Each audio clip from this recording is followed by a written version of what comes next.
ለመንግስት ብዙ ዓመት ያገለገለ ሰራተኛ ይከበር ሲል መንግስት መመሪያ ማውጣቱን ታስታውሳላችሁ ወይም ታውቃላችሁ። የማታውቁ ካላችሁ ደግሞ እኔ ስለ መመሪያው ልንገራችሁ።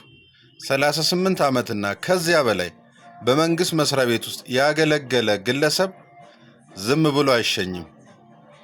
ጳጉሜ 1 ቀን በየዓመቱ የሚከበረው የአገልግሎት ቀን አለ።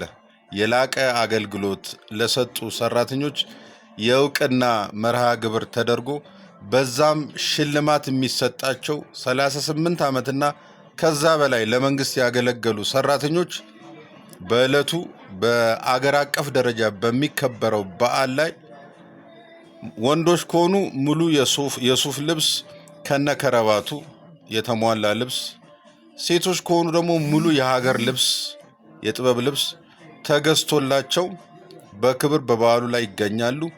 ከዛ በኋላ ከ10,000 እስከ 15,000 ብር የሚደርስ ሽልማትና የምስክር ወረቀት ተሰጥቷቸው ጳጉሜ 1 ቀን በየዓመቱ በሚከበረው የሀገር አቀፍ የላቀ አገልግሎት ለሰጡ ሰራተኞች የፐብሊክ ሰርቪስ የእውቅና ስነ ስርዓት ላይ በክብር ይመሰገናሉ ማለት ነው።